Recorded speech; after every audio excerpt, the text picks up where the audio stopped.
Welcome students to the Arjun batch. आज हमारी next class है और आज हम अपना टॉपिक करने वाले हैं फेडरलिज्म। लास्ट क्लास में आप लोगों ने पावर शेयरिंग किया था। दोनों चैप्टर्स एक दूसरे से बहुत ज़्यादा रिलेटेबल हैं बिकॉज फेडरलिज्म का मतलब ही है कि पावर को किस तरीके से डिफरेंट लेवल ऑफ गवर्नमेंट्स में शेयर करना है। तो इस चैप्टर के अंदर वी आर टॉकिंग अबाउट कि पावर को किस तरीके से शेयर किया गया इंडिया के अंदर। इंडिया में फेडरलिज्म कैसे प्रैक्टिस होता है, फेडरलिज्म क्या है, कितने टाइप ऑफ गवर्नमेंट्स हम यहाँ पे देखते हैं, थर्ड टीयर जो है उसका क्या इंपॉर्टेंट रोल है, वो कैसे स्टैब्लिश हुआ। तो ये सब चीज़ें आज के चैप्टर में हम लोग स्टडी करेंगे। सो लेट्स स्टार्ट बेटा। सबसे पहले the topic is federalism. Federalism आपको क्या बताता है, उससे पहले हम देखते हैं कि लास्ट चैप्टर में हमने क्या चीज़ पढ़ा था। पावर शेयरिंग, पावर को क्यों डिस्ट्रीब्यूट किया जा रहा है, पावर को किस लिए शेयर किया जा रहा है। बिकॉज हमारा मेन फोकस ये था कि जो पावर है वो एक सिंगल हैंड में उसका कॉन्सेंट्रेशन नहीं होना चाहिए। अगर एक हाथ में अगर पावर रहेगी तो कभी भी डेमोक्रेसी नहीं होगी। तो अगर आप चाहते हैं कि आपकी डेमोक्रेसी मेंटेन रहे तो पावर को डिवाइड करना बहुत ज़्यादा इंपॉर्टेंट है। So it is very important for the survival of democracy. That is a basic stuff जो हम लोग लास्ट क्लास में भी अपना कर चुके थे। अब ये हमको बताते हैं कि इंडिया के अंदर ये जो फेडरलिज्म है वो किस तरीके से पावर को डिवाइड करता है, कितने लेवल ऑफ गवर्नमेंट्स पे करता है। सबसे पहले अगर आप देखेंगे there is basically the three tiers of government. Three tiers जो हम पहले भी कर चुके थे, आपका यूनियन, उसके बाद आपका सेंटर, और जब आपका लास्ट में आएगा that is basically the local level of government. I am sorry, इसके अंदर ये एक चीज़ गलत है, सेंटर नहीं, that is basically the state government. तो हमारे यहाँ पे सबसे पहले यूनियन, उसके बाद स्टेट और उसके बाद लोकल लेवल ऑफ गवर्नमेंट है। तो डिफरेंट लेवल्स हैं जहाँ पे हम लोग पावर को शेयर कर रहे हैं। अच्छा, पावर शेयर किस लिए करना है? जैसे हमने देखा कि डेमोक्रेसी को प्रोटेक्ट करने के लिए, बट डेमोक्रेसी को भी किस लिए प्रोटेक्ट करना है? The main reason is welfare of the people. हम ये इंश्योर करना चाहते हैं कि भाई लोगों को कैसे बेनिफिट मिले, लोगों तक कैसे ज़्यादा कनेक्ट हो सके, लोगों का डेवलपमेंट कैसे हो, या उनकी एस्पिरेशंस को हम कैसे फुलफिल करें। तो that's why power sharing is important. Now they are talking about what is federalism. Federalism के अंदर यहाँ पे आपको बताया गया कि जो पावर है उसका डिवीजन किसके बीच में हो रहा है? सेंट्रल अथॉरिटी और जो कॉन्स्टिट्यूएंट यूनिट्स है। कॉन्स्टिट्यूएंट यूनिट्स का मतलब आपका कंट्री जो अलग अलग स्टेट और यूटीज में डिवाइडेड है उसके बीच में पावर का शेयर होना इज वेरी इंपॉर्टेंट। अच्छा, नेक्स्ट, अब जो आपका ये पावर शेयर हो रहा है तो इस पावर को फेडरलिज्म किस तरीके से, क्या किसी को सबऑर्डिनेट बनाता है? देखो, दो टाइप के सिस्टम देखेंगे। फेडरलिज्म क्या होता है, यूनिटरी सिस्टम क्या होता है, दोनों का डिफरेंस क्या है। बट जहां कहीं भी आपको बोले कि we have a federal government, तो इसमें एक चीज़ याद रखना है कि आपके पास मल्टीपल गवर्नमेंट्स ज़रूर है। मतलब आपके पास अलग अलग स्टेट गवर्नमेंट्स हैं, आपके पास सेंटर गवर्नमेंट है, बट ये लोग एक दूसरे से बहुत ज़्यादा इंडिपेंडेंट है। मतलब एक दूसरे के काम में इंटरफेयर नहीं करेंगे, इनके सब्जेक्ट्स आपस में डिवाइडेड है। तो फेडरलिज्म की एक खास बात है, वो स्टेट गवर्नमेंट को किसी भी तरीके से सेंटर गवर्नमेंट के थ्रू डोमिनेट नहीं होने देता है। तो that is the plus point of the federalism. Central government किसके लिए रिस्पॉन्सिबल है? हमें सेंट्रल गवर्नमेंट किस लिए चाहिए? सेंट्रल गवर्नमेंट रिस्पॉन्सिबल है कोई भी मैटर जो पूरे कंट्री के लिए बेसिकली रिस्पॉन्सिबल है। ऐसे सब्जेक्ट्स जो कंट्री के लिए यूनिफॉर्म होने चाहिए। अगर आप अपना करेंसी देखेंगे, अलग अलग स्टेट्स में जाएं, वहाँ पे डिफरेंट करेंसी नोट्स अगर इशू कर दिए जाए तो it will be a difficult thing.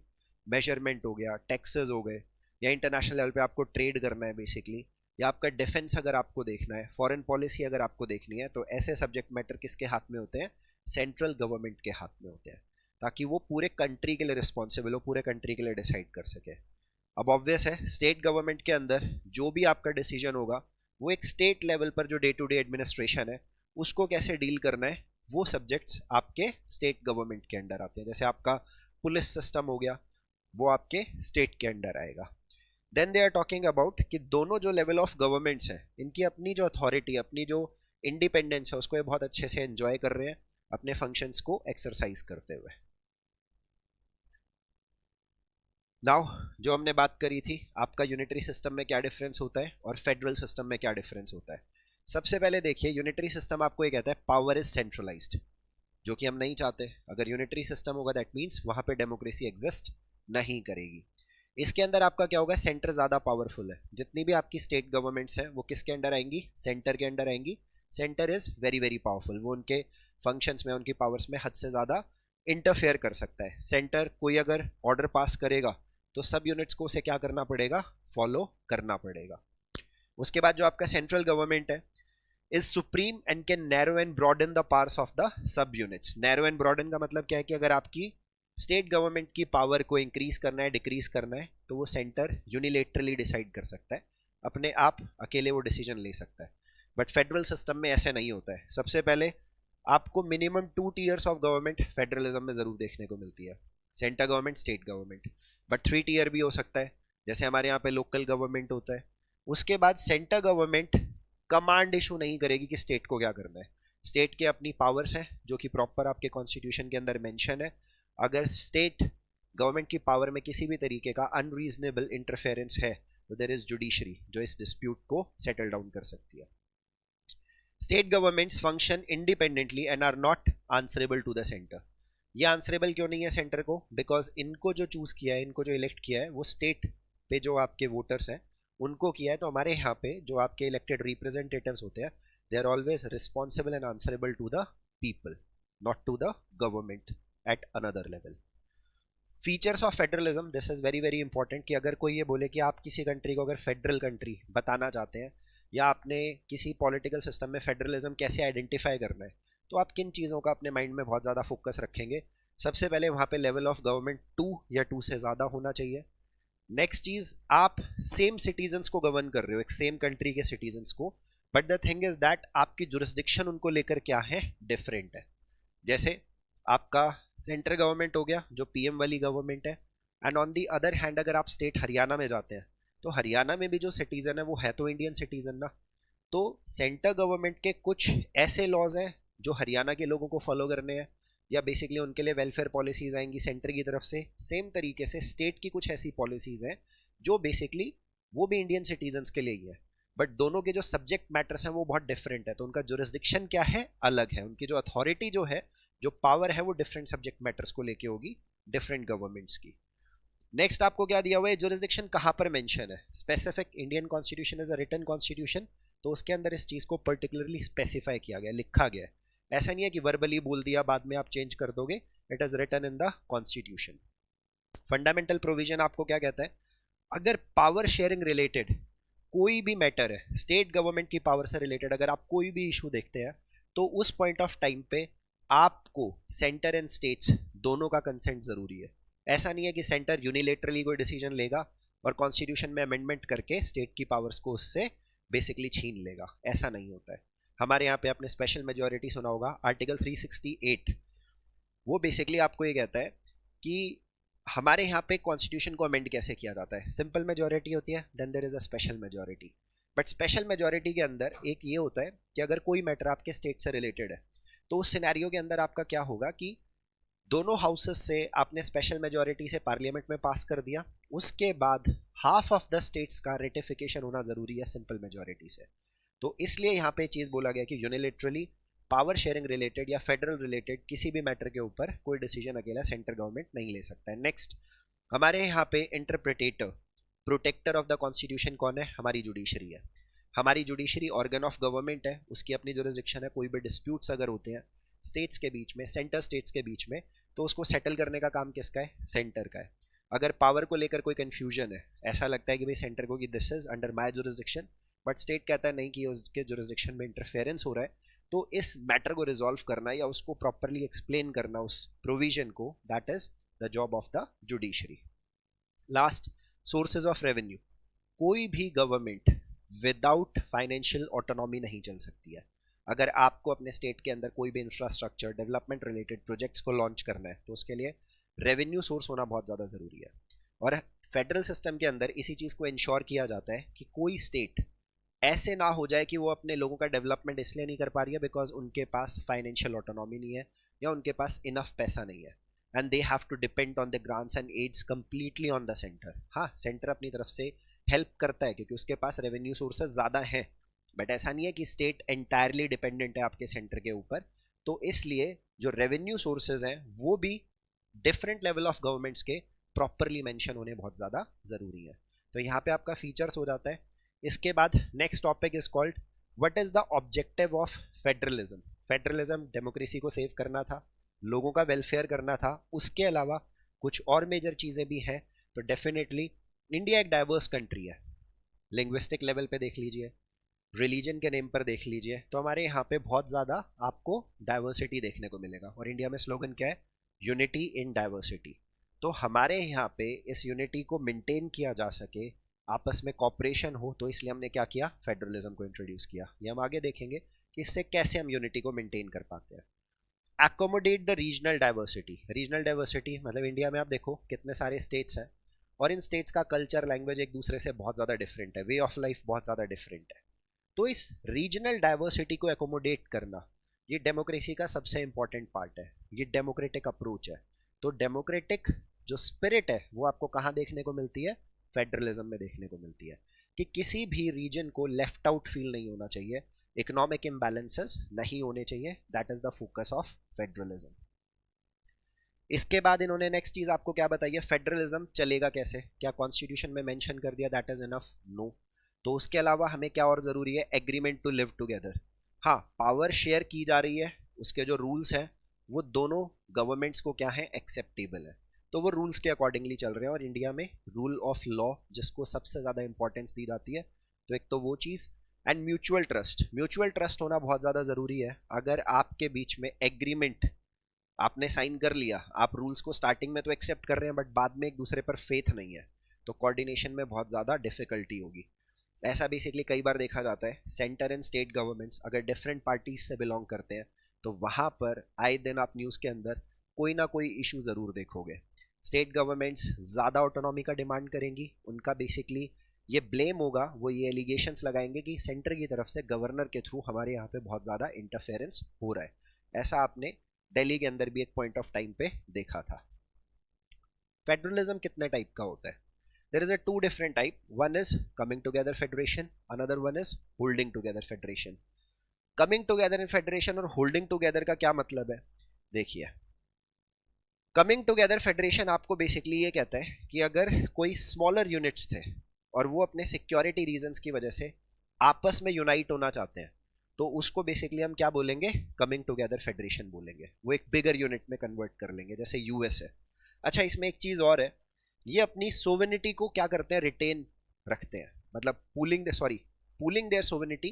That means कि जो इनका पॉलिटिकल इंडिपेंडेंस थोड़ा सा है, उसको आपस में एक दूसरे के साथ किसी भी तरीके से एक एग्रीमेंट लेकर आते हैं कि भाई हम लॉ बनाएंगे, जो कॉन्स्टिट्यूशन बनाएंगे उसको इस तरीके से पर्टिकुलरली फॉलो किया जाएगा। But they are coming together, that means वो अलग अलग यूनिट्स थे, एक साथ आए हैं। तो वहां पे क्या चीज मैटर करती है, वो अपनी आइडेंटिटी को गिव अप नहीं करते हैं कि एक सिंगल आइडेंटिटी के पीछे हम अपने कल्चर या अपनी लिंग्विस्टिक आइडेंटिटीज को गिव अप कर देंगे, नो। तो अपने सोवेनिटी के साथ साथ ये लोग बेसिकली अपनी आइडेंटिटी को क्या रखना चाहते हैं, मेंटेन रखना चाहते हैं। यूएस, स्विट्जरलैंड एंड ऑस्ट्रेलिया ये इसका बेस्ट एग्जांपल है। यहाँ पे क्या होता है, जितने भी आपकी स्टेट्स हैं उन सबका क्या होता है, इक्वल पावर होता है। हर स्टेट के पास आपको सेम टाइप ऑफ पावर देखने को मिलेगा, बट यहाँ पर सेंट्रल एंड जो स्टेट गवर्नमेंट है वो दोनों क्या है, वो भी बेसिकली इक्वल है, उतने ही स्ट्रॉन्ग है। ऐसा नहीं है कि यहाँ पे सेंटर गवर्नमेंट आपको ज्यादा पावरफुल देखने को मिलेगा। Now we are going to talk about the holding together federation. Holding together federation के अंदर क्या है, किसी कंट्री का साइज बहुत बड़ा है, अब इतने बड़े कंट्री को चलाने के लिए यू वांट की रिस्पॉन्सिबिलिटी को शेयर किया जाए, पावर को शेयर किया जाए, क्योंकि लोकल लेवल पर जो इन्फॉर्मेशन है या रीजनल लेवल पर जो इन्फॉर्मेशन है वो वहाँ के लोगों को ज़्यादा होगी। तो इसलिए डाइवर्सिटी को मेंटेन करने के लिए आपने पावर को यहाँ पे क्या कर दिया है, डिवाइड कर दिया है नेशनल गवर्नमेंट और आपके स्टेट गवर्नमेंट के बीच में। इंडिया, स्पेन, बेल्जियम, यहाँ पे आपको ये सिस्टम देखने को मिलता है। इसके बाद इसमें क्या है, जो फेडरेशन है जो बना है, जो स्टेट्स यहाँ पे जो आपको अलग अलग देखेंगे, वहाँ पे जो गवर्नमेंट्स हैं उनके पावर इक्वल नहीं होते हैं, अनइक्वल पावर्स होते हैं। जैसे इंडिया में कुछ स्टेट्स नॉर्थ ईस्ट में जाएंगे तो उनके हिस्टोरिकल सर्कमस्टांसेस को देखकर, ट्राइबल आइडेंटिटी को देखकर वहाँ पे आपको आर्टिकल 371 देखने को मिलेगा। जम्मू कश्मीर के बारे में आपको पता है कि वहाँ पे आर्टिकल जो था पहले, उस आर्टिकल से वहाँ पे कितना ज़्यादा उनको स्पेशल स्टेटस दिया गया। तो इस सिनारियो में क्या है, सभी स्टेट्स के पास इक्वल पावर नहीं होता है। देन जो आपका सेंट्रल गवर्नमेंट है वो ज़्यादा पावरफुल है comparison to the state government. ये चीज़ होल्डिंग टुगेदर फेडरेशन में देखने को मिलता है। इसलिए इंडियन कॉन्स्टिट्यूशन के लिए हम वर्ड सुनते हैं, वो यूनिटरी भी है और वो फेडरल भी है। हम लेवल ऑफ गवर्नमेंट्स देखेंगे तो India is a federal system, but जब इमरजेंसी वाला सिचुएशन होता है तो वहाँ पे सेंट्रल गवर्नमेंट के पास ज़्यादा पावर्स होती हैं। तो इससे ये स्टेटमेंट आपका ज़्यादा क्लियर होगा। अब इंडिया एक फेडरल कंट्री कैसे है जी, इसको बताइए। इंडिया फेडरल कंट्री ऐसे है जो हमने देखा कि बार बार यहाँ पे पावर डिवाइडेड है, बट उसके अलावा आप क्या देखेंगे, हमारे यहाँ पे जो अलग अलग लेवल ऑफ गवर्नमेंट्स हैं उनकी अलग अलग क्या है, सब्जेक्ट्स हैं। इंडिया फेडरल कंट्री ऐसे अगर कोई आपसे पूछे, इंडिया में एक लिस्ट है यूनियन लिस्ट, उसके बाद इंडिया में एक है स्टेट लिस्ट, थर्ड आपकी है जिसको हम बोलते हैं कॉन्करेंट लिस्ट। अच्छा, ये लिस्ट कैसे इंडिया को फेडरल बना रही है? यूनियन लिस्ट में आपको वो सब्जेक्ट्स मैटर देखने को मिलेंगे जिसके अंदर सिर्फ सेंटर गवर्नमेंट डिसाइड कर सकती है, नेशनल इंपॉर्टेंस के मैटर, जैसे मैंने communication, defence, foreign relation, currency, ये सब चीज़ें हो गई। उसके बाद आती है आपकी स्टेट लिस्ट। स्टेट लिस्ट के अंदर आपको क्या देखने को मिलेगा, वहाँ का पुलिस सिस्टम, वहाँ पे जो लिकर टैक्स वगैरह आपको देखने को मिलेगा, प्रॉपर्टी टैक्स आपको देखने को मिलेगा। उसके बाद आपके इरिगेशन रिलेटेड जो भी चीज़ें एग्रीकल्चर रिलेटेड वो आपको स्टेट लिस्ट में देखने को मिलती हैं। कॉन्करेंट लिस्ट आ गया। कॉन्करेंट लिस्ट आपका वो सब्जेक्ट मैटर होता है जिसके अंदर ऐसे कॉमन सब्जेक्ट्स हैं जिसमें यूनियन भी लॉ बना सकता है और आपका स्टेट भी लॉ बना सकता है, जैसे आपका एजुकेशन हो गया, लाइक दिस। तो आपका जो कॉन्करेंट लिस्ट है, अगर इमेजिन करो सब्जेक्ट्स कॉमन है, सेंटर ने भी उसमें लॉ बनाया और स्टेट ने भी बनाया, तो आगे चल के किसका लॉ प्रिवेल करेगा? अगर लॉ सेम सब्जेक्ट के ऊपर है और एक दूसरे से बहुत कॉन्ट्रडिक्ट कर रहा है, तो ऑब्वियस है हमारे यहाँ पर होल्डिंग टुगेदर फेडरेशन है, तो जो यूनियन गवर्नमेंट है उसकी पावर कॉन्करेंट लिस्ट में क्या करेगी, ज़्यादा प्रिवेल करेगी। इसके बाद एक चीज़ और होती है जो इंडिया को फेडरल बनाता है, that is called residuary power. But residuary power actually में सेंटर के पास है। टाइम के अकॉर्डिंगली आपके कुछ न्यू लॉज इंट्रोड्यूस होते हैं, जैसे अब आपने देखा होगा हमारे यहाँ पे एआई या आपका जो आईटी सेक्टर है उसने कितना ज़्यादा ग्रोथ किया है। जिस टाइम पीरियड पे इंडियन कॉन्स्टिट्यूशन बना था तो ये सब्जेक्ट मैटर्स नहीं थे। तो न्यू सब्जेक्ट मैटर्स जैसे जैसे आपके कॉन्स्टिट्यूशन में ऐड होते जाएंगे, वो पावर या उन सब्जेक्ट्स के ऊपर पावर किसके पास होती है, सेंटर गवर्नमेंट के पास होती है, यूनियन गवर्नमेंट के पास होती है। तो ये चीज़ें आपके कंट्री को क्या बनाती हैं, बेसिकली एक फेडरल कंट्री बनाती हैं। नाउ 5 फीचर्स ऑफ फेडरलिज्म ये हम कर चुके हैं, सो नाउ लीव दिस। ये यहाँ पे मैंने जैसे आपको बताया था कि हमारी अलग अलग लिस्ट है, जैसे defence, banking, currency, foreign affairs, ये आपका आता है यूनियन लिस्ट में। स्टेट लिस्ट में police, trade, agriculture, irrigation. Concurrent list में education, forest, trade, marriage, adoption, succession, ये टॉपिक्स आपके कॉन्करेंट लिस्ट में। और ये आप इस बेसिकली ग्राफ के थ्रू, ये सर्कल के थ्रू आप ये देख सकते हैं कि ये दोनों सर्कल्स के अंदर है। दैट मीन्स दोनों गवर्नमेंट के पास पावर है कि वो कॉन्करेंट लिस्ट के ऊपर डिसीजन ले सकती है। तो हमने ये सब अपने टॉपिक्स कर लिए हैं।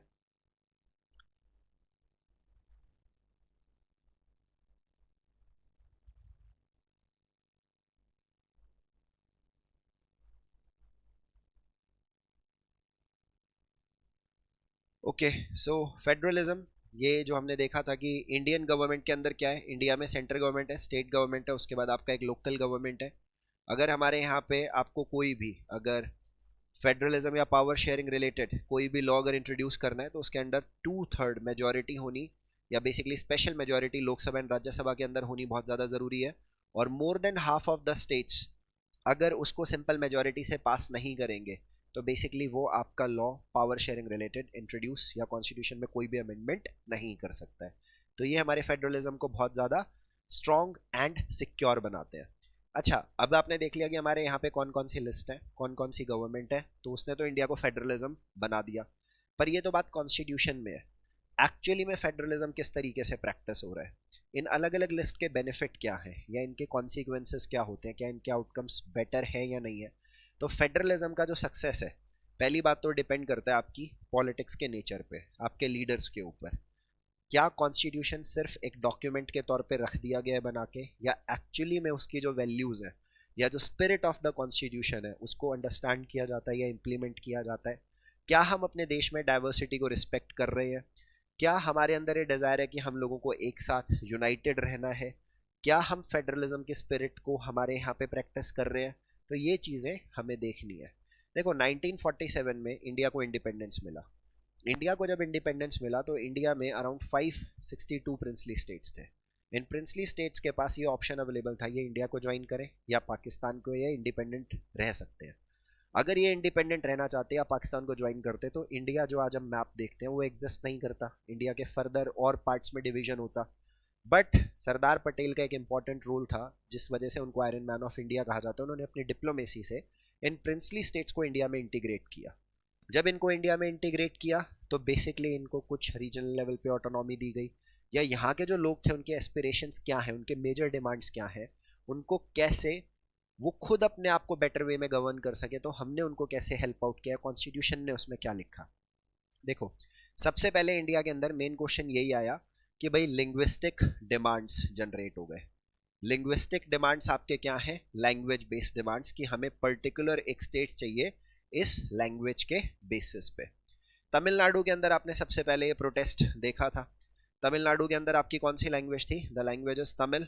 तो तमिल लोगों ने, जैसे डीएम के वहाँ पे एक पार्टी थी, उसने बेसिकली तमिल लैंग्वेज को, अपनी लैंग्वेज को रिटेन करने के लिए और हिंदी के अगेंस्ट बेसिकली उनका बहुत स्ट्रॉन्ग एजिटेशन चलता है। आप देखते होंगे कि एक स्टेट के अंदर किसी लोगों की मेजोरिटी है पर्टिकुलर लैंग्वेज स्पीकिंग की, और वही लोग अगर किसी अदर स्टेट के अंदर जा रहे हैं तो शायद से वो माइनॉरिटी में हो सकते हैं। अब लिंग्विस्टिक जो स्टेट्स हैं उनका क्या सिचुएशन था?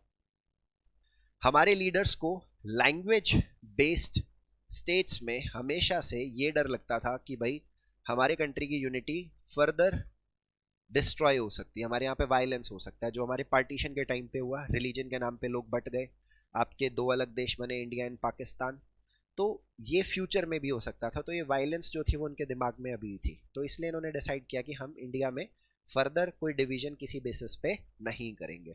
बट लास्ट में क्या हुआ? लास्ट में बेसिकली हम लोग ये मानते हैं कि जो लैंग्वेज बेस्ड अगर स्टेट अगर हम बना दें तो उसका बेनिफिट क्या हो सकता है? उसका बेनिफिट बेसिकली ये हो सकता है कि वो हमारे कंट्री को ज़्यादा स्ट्रॉन्ग और ज़्यादा यूनाइटेड करेगा। स्ट्रॉन्ग एंड ज़्यादा यूनाइटेड किस तरीके से करेगा?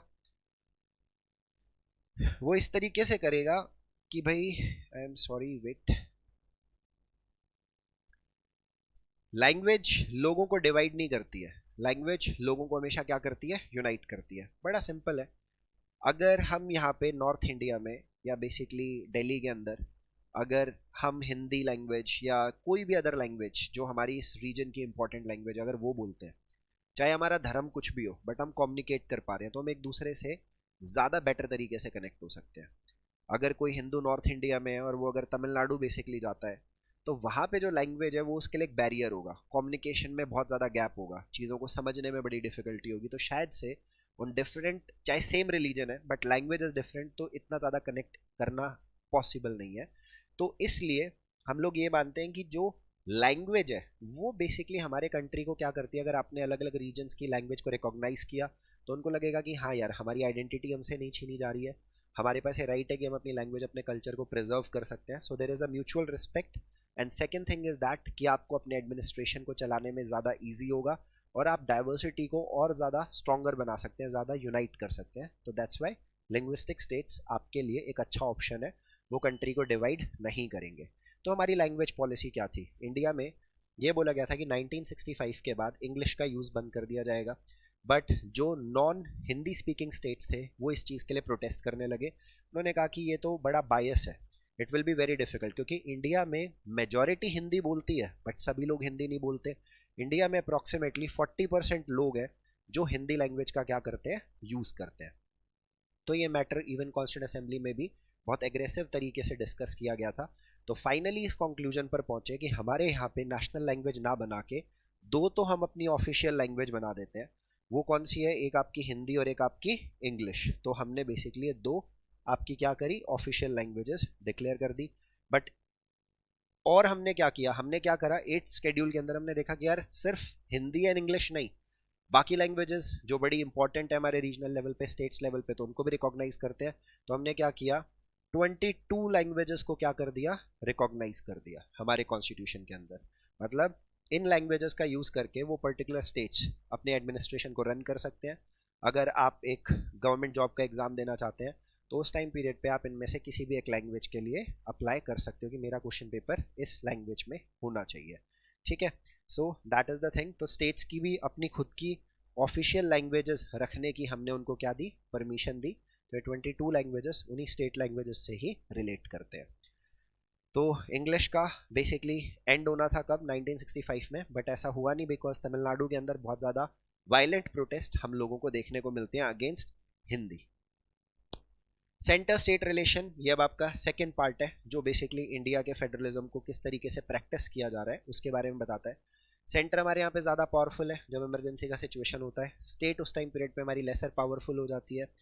बट कई बार हम लोगों ने क्या देखा कि काफ़ी लंबे टाइम पीरियड तक, जब 1952 में हमारा फर्स्ट जनरल इलेक्शन हुआ, तो सेंटर में आपकी कौन सी पार्टी थी? That was Congress. स्टेट में आपकी कौन सी पार्टी थी? That was Congress. First 3 general election तक कांग्रेस पार्टी ने इंडियन पॉलिटिकल सिस्टम को क्या किया? डोमिनेट किया। बट इट्स वेरी ऑब्वियस, जो मेन लीडरशिप है, टॉप लीडरशिप है कांग्रेस की, वो सेंटर में है, तो वो स्टेट को जो डायरेक्शंस देते थे वो स्टेट कांग्रेस को एक्सेप्ट करने पड़ते थे। दैट मीन्स यहाँ तक स्टेट्स के पास इतनी ऑटोनॉमी नहीं थी। उसके बाद एक सिनेरियो ऐसा आया 1967 के अराउंड, जब आपका कांग्रेस पार्टी सेंटर में तो थी, बट अराउंड 9 स्टेट्स के अंदर कांग्रेस पार्टी एग्जिस्ट नहीं करती थी। तो उन स्टेट्स का हमेशा ये एलिगेशन था दैट सेंटर उनके स्टेट के जुरिस्डिक्शन में क्या कर रही है? इंटरफेयर कर रही है, उन पे चीज़ों को इम्पोज कर रही है। फिर आपका आता है कोएलिशन एरा या मल्टी पार्टी सिस्टम, जो रियल सेंस में स्टार्ट होता है, दैट इज आफ्टर 1989, जहाँ पे कोएलिशन पॉलिटिक्स हमें देखने को मिला।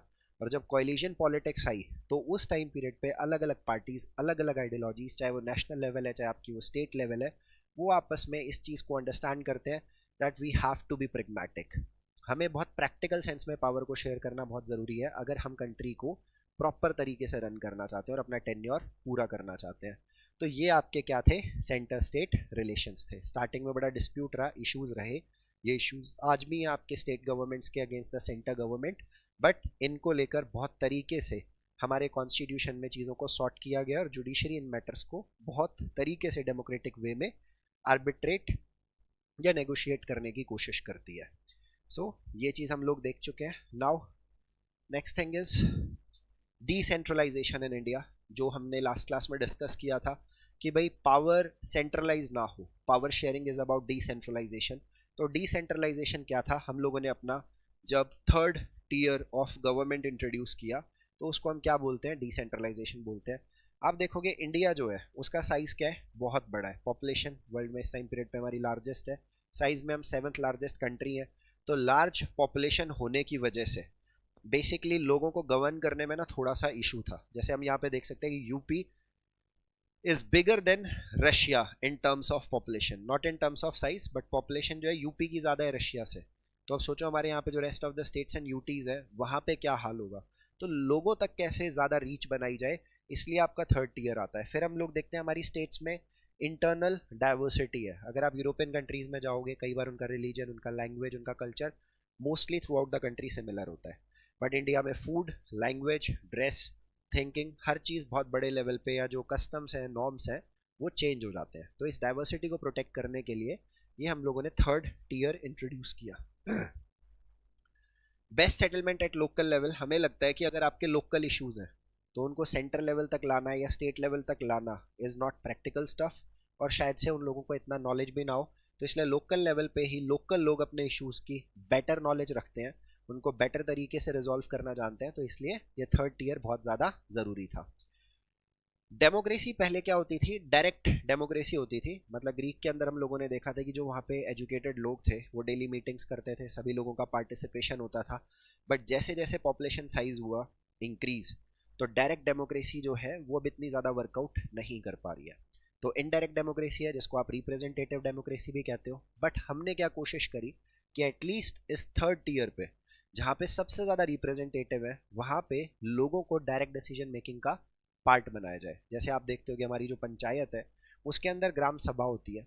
ग्राम सभा सुपरवाइज करती है पंचायत को। वो साल में ट्वाइस और थ्राइस बेसिकली बजट रिलेटेड अपनी मीटिंग्स कर सकते हैं या अदर डिसीजंस को इजीली सुपरवाइज कर सकते हैं। ज़्यादा इजीली लोकल लेवल पे आप पंचायत के जो मेंबर्स हैं उनको अप्रोच कर सकते हो। तो इसलिए डिसेंट्रलाइजेशन करना बहुत ज़रूरी था। और जो डेमोक्रेसी का सबसे इम्पोर्टेंट से है कि आपका direct participation is very important, तो वो डायरेक्ट पार्टिसिपेशन डिसीजन मेकिंग के अंदर आपको थर्ड टीयर में देखने को मिलता है। इस कार्टून के अंदर बेसिकली दिया हुआ है फंड्स में, मतलब दैट इज द रियलिटी। अगर कोई फंड सेंट्रल गवर्नमेंट के थ्रू इंट्रोड्यूस किए जाते हैं, गवर्नमेंट के थ्रू इंट्रोड्यूस किए जाते हैं, तो वो होता तो एक अच्छा अमाउंट है, बट लास्ट में जब वो पब्लिक तक पहुंचता है तो इट्स जस्ट अ ड्रॉप। ये करप्शन को बेसिकली एक तरीके से शो केस कर रहा है। कॉन्स्टिट्यूशन प्रोविजंस क्या हैं डिसेंट्रलाइजेशन को लेकर? डिसेंट्रलाइजेशन 73rd अमेंडमेंट के तौर पे 1992 में ये एक्ट पास होता है, बट इसका इम्प्लीमेंटेशन याद रखिएगा 1993 है। और ये जो आपका 73rd अमेंडमेंट है ये किसके लिए? रूरल एरियाज में पंचायती राज इंस्टीट्यूशन के लिए है। वहीं पे आपका सेम 74th अमेंडमेंट था जो किसके लिए था? अर्बन लोकल बॉडीज के लिए था, अर्बन के लिए। ये किसके लिए था? रूरल एरियाज के लिए था। दोनों के प्रोविजंस क्या हैं? सेम है। जैसे रूरल एरियाज में जाएंगे आपको पंचायत मिलेगी, टाउन्स में जाएंगे तो आपको म्यूनिसिपैलिटीज मिलेंगी, अगर आप एक बिग सिटी में जाएंगे, बिग अर्बन एरिया में जाएंगे तो वहां पे आपको म्यूनिसिपल कॉर्पोरेशन देखने को मिलेगा। एक चीज यहाँ पे देखो, 1992 इंडिया का कॉन्स्टिट्यूशन तो यार 1950 में इंप्लीमेंट हो गया था, तो 1992 में जाके हमको ऐसा क्या सोच आया, या उससे पहले हम लोग इतना कंसर्न क्यों नहीं थे डिसेंट्रलाइजेशन को लेकर या थर्ड टीयर ऑफ गवर्नमेंट को लेकर? तो डॉक्टर बी आर अम्बेडकर का कहना यह था कि इंडिया में कास्ट सिस्टम रूरल एरियाज में सबसे ज़्यादा स्ट्रांग था। अगर उस टाइम पीरियड पे इसको अगर एक कॉन्स्टिट्यूशनल रिकॉग्निशन मिल जाता पंचायत को, तो शायद से जिस नोबल कॉज के लिए पंचायत को बनाया गया था वो इतना इफेक्टिव नहीं होता, और वहाँ पे वो जो कास्ट बाउंड्रीज है, कास्ट डिवीजन था, वो शायद से मिट नहीं पाता। तो इसलिए स्टार्टिंग में हम लोगों ने इसको कॉन्स्टिट्यूशन के अंदर रिकॉग्नाइज नहीं किया, बट लेटर ऑन इसका डिमांड क्या होने लगा? इंक्रीज होने लगा। ओके, इससे पहले क्या होता था कि स्टेट गवर्नमेंट के ऊपर डिपेंड करता था, वो इलेक्शंस करवाना चाहते हैं या नहीं करवाना चाहते हैं, डिसमिस कर देते थे, प्रॉपर इनका जुरिस्डिक्शन अवेलेबल नहीं था, इनके पास फाइनेंशियल रिसोर्सेज नहीं थे। बट जब से आपका 1992 के अंदर 73rd अमेंडमेंट आया, it is mandatory to hold the local government elections. ये मैंडेटरी है, इनके इलेक्शंस आपको करवाने पड़ेंगे। दूसरी चीज़, अगर मान लो आपने डिसमिस कर दिया है किसी लोकल गवर्नमेंट को, तो विद इन 6 मंथ्स आपको वो इलेक्शंस करवाने होते हैं, और इनका इलेक्शन आपका कौन करवाता है? State election commission. ये एक बहुत खास बात है। नॉर्मली केसेस में आप देखेंगे जो इलेक्शन कमीशन ऑफ इंडिया है वो हमारे सेंट्रल एंड स्टेट गवर्नमेंट के इलेक्शंस करवाता है, बट लोकल गवर्नमेंट के स्टेट इलेक्शन कमीशन करवाता है, and it is autonomous and it is completely independent from the election commission of India. ये उसके सबऑर्डिनेट में नहीं है। हमारे यहाँ पे सीट्स एससी के लिए भी रिजर्व्ड है, एसटी के लिए भी रिजर्व्ड है, और वुमेन के लिए भी रिजर्व्ड है। और सबसे खास बात, 1/3 सीट्स किसके लिए रिजर्व्ड है? आपके वुमेन के लिए, जो 2029 के अंदर शायद से सेंट्रल एंड स्टेट में भी इंप्लीमेंट हो जाएगा ये 1/3 का रिजर्वेशन। बट अभी तक वो सिर्फ कहाँ पे आपको देखने को मिलता है? लोकल गवर्नमेंट्स में देखने को मिलता है। तो लोकल गवर्नमेंट आप कह सकते हो एक ऐसी बॉडी है जो वुमेन के एम्पावरमेंट में एक इंपॉर्टेंट रोल प्ले करती है। तो स्टेट इलेक्शन कमीशन है हमारे यहाँ पे। उसके बाद स्टेट गवर्नमेंट को अपने सब्जेक्ट में से कुछ पावर्स किसके साथ शेयर करने पड़ेंगे? They have to share with the local government. तो ये मैंडेटरी है कि उनको अपनी पावर इनको ट्रांसफर करनी पड़ेगी। अच्छा, रूरल सोसाइटीज़ में क्या होता है? अगर हम बहुत लो लेवल से देखें, सबसे पहले होती है ग्राम पंचायत, एक विलेज लेवल पे। मिडिल लेवल पे आप देखेंगे तो ब्लॉक समिति होगी, और डिस्ट्रिक्ट लेवल पे जब होगी तो उसको हम क्या बोलते हैं? जिला परिषद बोलते हैं। ऐसे अर्बन एरियाज में आपका क्या है? टाउन्स के अंदर म्यूनसिपैलिटीज़ हो गए, फिर म्यूनसिपल कॉरपोरेशंस, म्यूनसिपल काउंसिल, नगर पंचायत, इस तरीके से आपको ये बॉडीज़ वगैरह देखने को मिलेंगे। तो ये इनके फर्दर डिविजन्स है। अच्छा, आपका ग्राम पंचायत कैसे होता है? कोई अगर विलेज है तो वहाँ पे बेसिकली आपको क्या देखने को मिलेगा? वार्ड मेंबर्स देखने को मिलेंगे, जिनको आप पंच बोलोगे, और उनका जो हेड होगा उसको हम क्या बोलते हैं? बेसिकली सरपंच बोलते हैं। और जितने भी आपके वोटर्स हैं उन सबको हम क्या बोलते हैं? दैट इज ग्राम सभा बोलते हैं। यहाँ पे ईयरली बजट आता है, और 2 से 3 बार इनको साल में ग्राम सभा के साथ पंचायत को क्या करना होता है? मीटिंग करना होता है। और आपकी जो ग्राम पंचायत है उसकी परफॉर्मेंस को भी यहाँ पे एनुअली तौर पे क्या किया जाता है? रिव्यू किया जाता है। तो यहाँ पे चेक एंड बैलेंस लोगों की तरफ से बहुत ज़्यादा है। लोकल गवर्नमेंट ज़्यादा अकाउंटेबल एंड आंसरेबल है अपने लोगों को। ब्लॉक लेवल पे अगर हम बात करें तो यहाँ पे आपको क्या देखने को मिलेगा? उसको आप पंचायत समिति भी बोलते हो, या ब्लॉक या मंडल भी बोला जाता है। ठीक है, members of this represented body are elected by all the panchayat members in the area. उस एक पर्टिकुलर एरिया में जो भी आपने ऑलरेडी पंचायत के मेंबर सेलेक्ट किए हुए हैं, वो बेसिकली किसको चूज करेंगे? पंचायत समिति के मेंबर्स को इलेक्ट करेंगे। फिर डिस्ट्रिक्ट लेवल पे आ जाता है। डिस्ट्रिक्ट लेवल पे जिसको क्या बोला जाता है? आपका ये मिल के, जैसे आपकी जितनी भी पंचायत या मंडल लेवल पे हो, मिल के जिला परिषद बनाएंगी।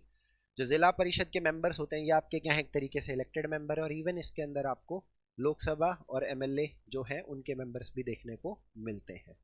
और इनका जो बेसिकली हेड है उसको आपके लिए क्या वर्ड यूज करेंगे? चेयरपर्सन, प्रेसिडेंट या अध्यक्ष।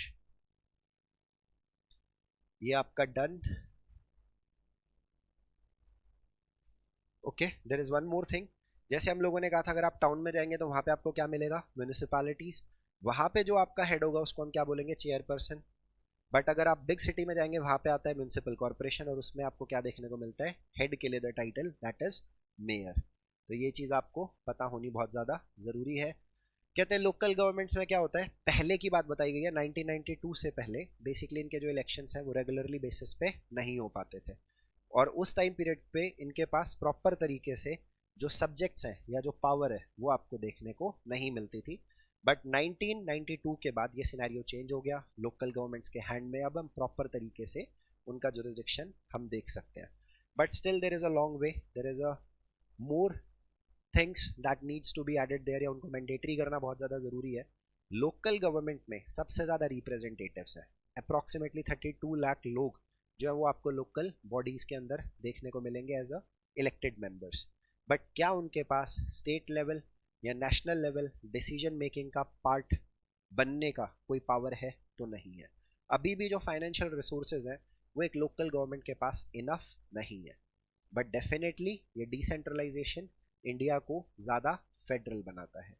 तो thank you so much for today's topic, and for our any updates and for the links you can join our telegram channel, that is Kunal Sardana classes. Thank you so much.